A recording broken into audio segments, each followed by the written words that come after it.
Today was the 7th day in the impeachment trial of President Donald Jafar Trump. And the big news is still the bombshell dropped by John Bolton, former national security advisor and broke-ass monopoly man. You see, in his upcoming book, John Bolton claims that President Trump did, in fact, have a quid pro quo with Ukraine where he demanded dirt on Joe Biden and a side of fries. So, John Bolton has now thrown a wrench into Trump's impeachment trial, which has been a major topic of discussion amongst Trump's most trusted advisors, Fox News. Now, what's interesting is that not too long ago, John Bolton was clearly part of the Fox family.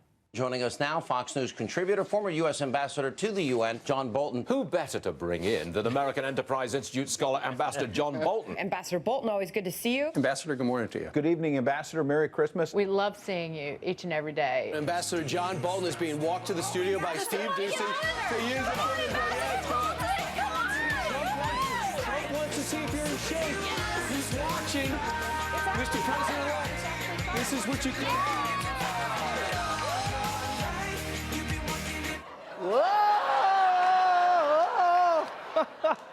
Oh, man.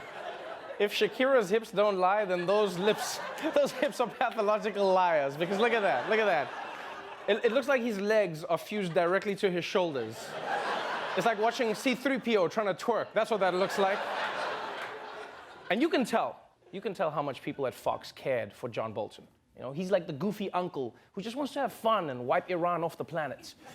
But now that Bolton's allegations could hurt President Trump, Fox News has made it very clear that he is no longer invited to the family cookout.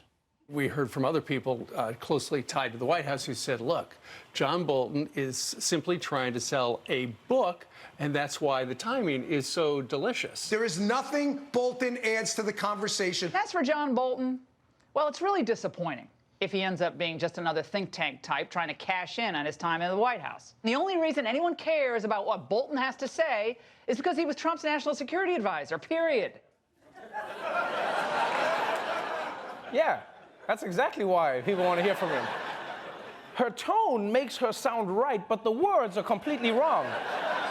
It's like somebody saying, the only reason anyone in the operating room listens to you is because you're the head of surgery. Yes, that's exactly it. But it's clearly obvious. Fox is now done with Bolton because he went against Donald Trump. And at Fox News, you can do a lot of things. But there's two things you can never do: criticize Trump or have a regular-sized neck.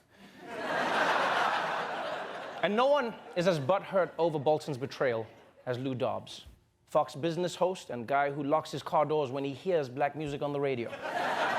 The way he talks, it sounds like he's already impeached Bolton from his friends list. John Bolton himself has been reduced to a tool for the radical Dems and the deep state. He served as Romney's foreign policy advisor during Romney's failed 2012 presidential run. Romney's long had connections with foreign policy rhinos, and they with him. Bolton, one of them. See how it works? You bet. Not so complicated, is it? Am I the only one who doesn't understand that chart? Because according to Lou Dobbs, the Vindman brothers have no connection to each other? How does that work? What, when they were kids, did they only communicate through Bolton? It was just like, Mr. Bolton, tell my brother to give my toy back. No, Mr. Bolton, tell him I said he can only have it tomorrow. Both of you calm down. It's my toy. Ah, ha, ha.